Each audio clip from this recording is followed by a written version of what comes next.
সনিয়া আক্তার রিমা আপুর ছোট ভাই সুজনের বউ মিথিলাকে নিয়ে কিছু কথা বলবো। মিথিলা আপুর দুর্ভাগ্য নাকি সনিয়া আপুর পরিবারের দুর্ভাগ্য, এত ভালো ফ্যামিলি মেনটেন করতে পারলো না?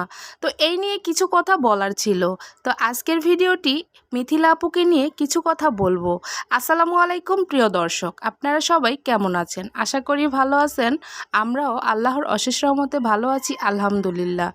সনিয়া আপুর মতো এত ভালো মানুষ আমি দুইটা দেখি নেই, কারণ ওনার ভক্ত আমি। ওনার নতুন চ্যানেলের ভিডিও আপলোড করার সাথে থেকেই আমি ওনার সাথে আছি, কিন্তু আমি নিয়মিত দর্শক কথা বলি না বা কমেন্ট তেমন একটা করি না, মাঝে মধ্যে কমেন্ট করি। আমি ওনার ভিডিও সব সময় দেখি। বলবেন উনি ভাইরাল পারসন, তা না, ওনার ফ্যামিলি ব্যাকগ্রাউন্ড খুবই ভালো, নম্র ভদ্র। ওনার বোন, ওনার চাচি, ওনার বাবা মা, ওনার ভাই যথেষ্ট সম্মানীয় এক ব্যক্তি। ওনাদের পরিবারটাই অন্যরকম আমার কাছে মনে হয়েছে। তো ওনাদের পরিবার থেকে কিছু শেখারও আছে, আমি অনেক কিছু শিখেওছি। সনিয়া আপু কিন্তু অনেক বেশি, সবাই বলে খারাপ, খারাপ হলেও কিন্তু উনি শ্বশুর বাড়ি, বাবার বাড়ি, স্বামী, সৌদি আরব সব কিছু মেনটেন করে একসাথে থাকতেছে, দুইটা বাচ্চা নিজের হাতে মানুষ করতেছে। এর থেকে ভালো বউ আর দরকার হয় না আমার মতে। তো যাই হোক, কেউ কেউ কটূক্তি করবেই, এটা যেহেতু অনলাইন প্ল্যাটফর্ম, ইউটিউবের দর্শক ভালো আছে মন্দ আছে। তো আমার কাছে সনিয়া আপুরে কোনো খারাপ মনে হয় না। আর মিথিলা আপুর এটা সবচেয়ে বড় দুর্ভাগ্য। ওনাদের ভিডিও আমি যতদিনই দেখছি, আমি সব সময় মিথিলা আপুকে দেখছি মোবাইলে লুডো খেলায় ব্যস্ত।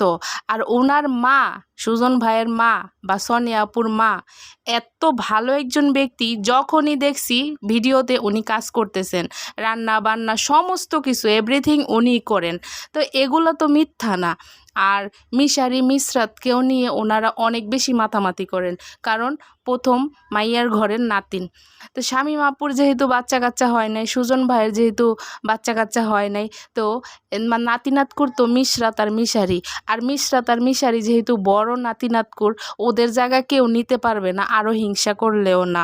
তো যাই হোক, আপনারা বলবেন এত নাপতালি আপনি কেন করতেছেন? এর থেকে কিছু শেখার আছে। ওনাদের ফ্যামিলিতে যদি এই পুত্রবধূ মিথিলা মিলেমিশে না খাইতে পারে, মিথিলা আপু কোনোখানেই মিলেমিশে থাকতে পারবে না। কারণ শামীমা আপুর মতো ননদ পাওয়া এবং সনিয়া আপুর মতো ননাস পাওয়া, এটা অনেক বেশি ভাগ্য করলে পাওয়া যায়। আর শ্বশুর শাশুড়ির কথা তো বাদই দিলাম, অমায়িক মানুষ।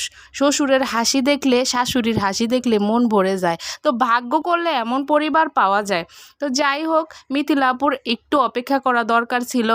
আর সুজন ভাই কিন্তু সনিয়া আপুর পরিবারের একটাই ভাই, সনিয়া আপুর কলিজার টুকরার ভাই।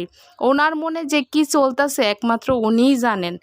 কারণ যার ফ্যামিলিতে যে এগুলা ঘটছে সেই জানে কতটুক কষ্ট লাগে।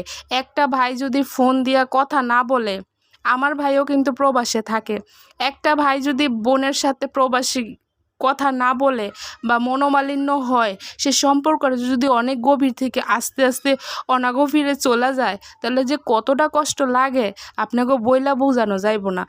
সনিয়া আপুর ভাই সুজনের বউ মিথিলা আপু যেটা করলো, এটা অনেক বেশি খারাপ করছে।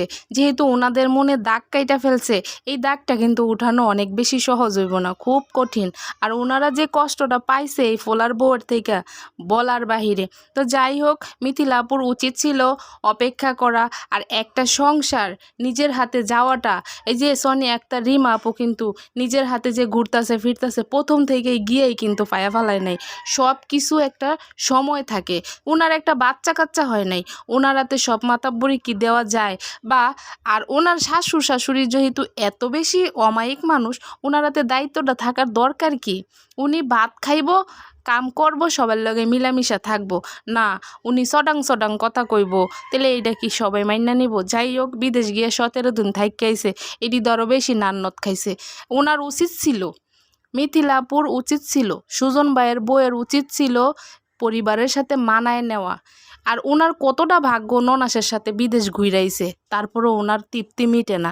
যাই হোক, এমন ভাগ্য আমরা পাইলে আমরা তো মনে করেন খুশিতে ফাইটটা যাইতাম। সুজন ভাইয়েরও কিছুটা দোষ আছে, বইয়ের এতটাও আশকারা দেওয়ানটা ঠিক হয় নাইকা। কারণ বইয়ের এখনও একটা বাচ্চা কাচ্চা হয় নাই। বাচ্চা কাচ্চা হইলে বা 2-4-10 বছর গেলে এরকম আশকারা মানুষ দিলেও চলে। আর এই বউ এখনও বাচ্চা কাচ্চা হয় নাই। সুজন ভাইয়েরও দরকার ছিল পরিবারের পাশে থাকা, বউরে এত প্রায়োরিটি না দেওয়া।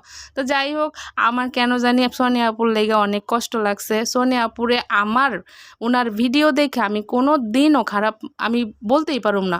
উনি মিশুক একজন মানুষ। উনার ফ্যামিলি ব্যাকগ্রাউন্ড খারাপ করতে পাইলেন আপনারা, মানে কিছু কিছু মানুষ, সবাই না। উনার ফ্যামিলিতে অনেক বেশি যথেষ্ট সম্মানী ব্যক্তি।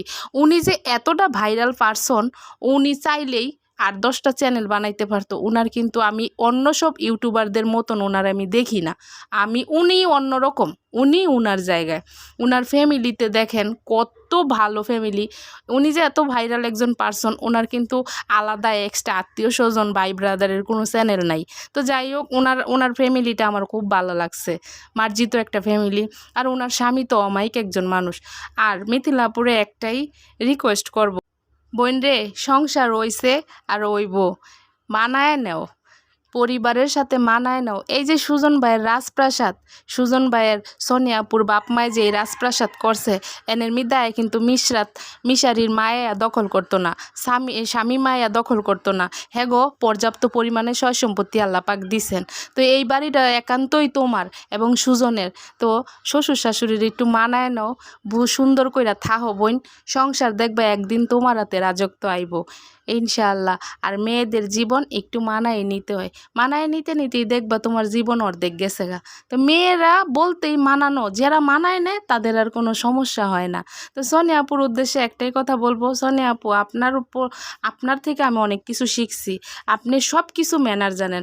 আপনি বাবা মা, নিজের পরিবার এবং শ্বশুর শাশুড়ি, ননদ সবাইকে নিয়ে একসাথে থাকেন। তো আলহামদুলিল্লাহ, আপনার থেকে অনেক কিছু শিখার আছে। আর আপনারে নিয়ে কথা বলতে আমার খুব ভালো লাগে।